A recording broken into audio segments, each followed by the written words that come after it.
Hi friends, welcome to all. और आप सभी का मेरे यूट्यूब चैनल पे स्वागत है गाइज। तो आज मैं आप लोगों को ओरल लीजन्स के विषय में बताऊंगी, जिसमें कि कई लोग ऐसे होते हैं जो कमेंट करते हैं मुझे कि मैम मेरे मुंह के अंदर वाइट पैच हो गया है और मुझे क्या करना चाहिए।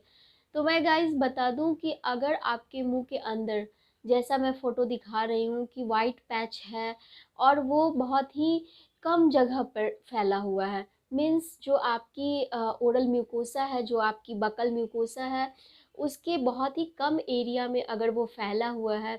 और आपको उससे कोई परेशानी नहीं है, तो आप इसे दिखाकर और इस पे दवाई जब आप यूज़ करेंगे तो धीरे धीरे इसका साइज़ रिड्यूस होगा। लेकिन अगर ये वाइट पैच, ये जो है, अगर बहुत ही बड़े सरफेस एरिया में है, जैसे कि अभी आप इस पिक्चर में देख रहे हैं कि ये पहले वाले पिक्चर से ज़्यादा बड़ा सरफेस एरिया को कवर किए हुए हैं और इसमें सिर्फ वाइट पैच नहीं है, इसके साथ साथ रेड चेंजेस भी आ रहे हैं। तो आपको इसके लिए बायोप्सी करवाना चाहिए, क्योंकि ये जो वाइट पैच था अब सिर्फ वाइट नहीं रहा है और इसके अंदर रेड चेंजेस भी आ गए हैं। मीन्स यहाँ पे अल्सरेशन हो रहा है और कोई भी अल्सर जो लंबे समय तक मुंह के अंदर है और वो हील नहीं हो रहा है,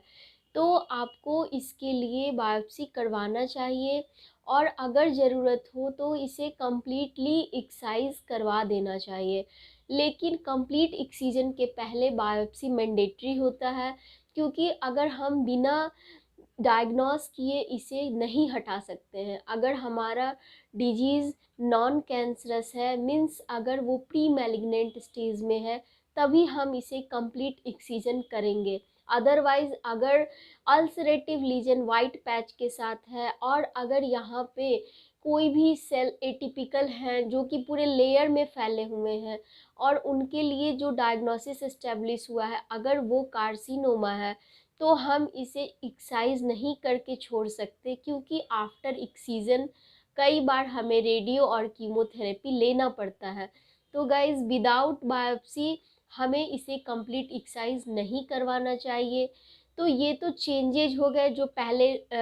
कम एरिया में था अब ये एरिया भी बढ़ रहा है और साथ में रेड अल्सरेशन भी हो रहे हैं, रेड एरिया भी कवर हो रहा है। तो इस तरह के लीजन्स को ज़्यादा वेट एंड वॉच ना करें कि कभी हम स्टेरॉइड लगा रहे हैं ऑइंटमेंट, कभी हम मेडिसिन ले रहे हैं, कभी मल्टीविटामिन ले रहे हैं और हमारा लीजन फैलता ही जा रहा है। ऐसे कंडीशन में आप बिल्कुल वेट एंड वॉच ना करें, बायोप्सी करवाएं और अगर आपकी लीजन अभी प्री मैलिग्नेंट स्टेज में है तो आप इसे कंप्लीट एक्साइज करवा सकते हैं।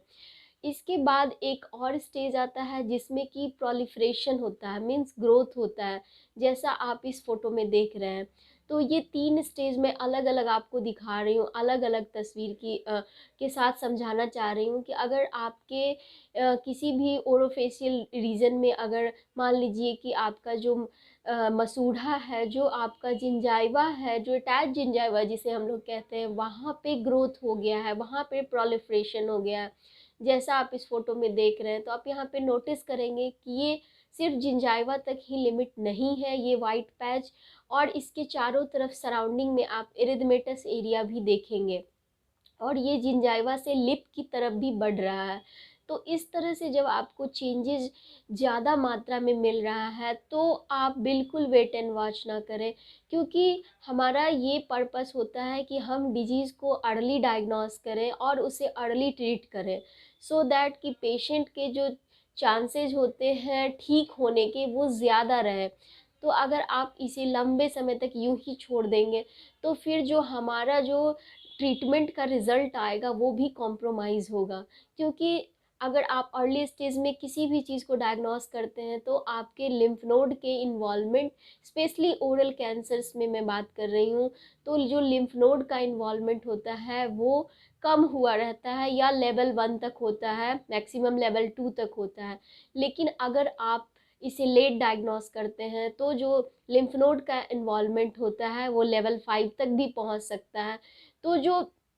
पेशेंट का जो आउटकम होगा, जो ट्रीटमेंट के बाद का आउटकम होगा, वो थोड़ा कॉम्प्रोमाइज़ होगा गाइज। तो आप अपने सेहत का ध्यान रखें। और अगर कोई लीजन जो अभी छोटा है तो उसको कब तक हम दवा के सहारे ठीक कर सकते हैं, कब हमें बायोप्सी करवाना चाहिए, और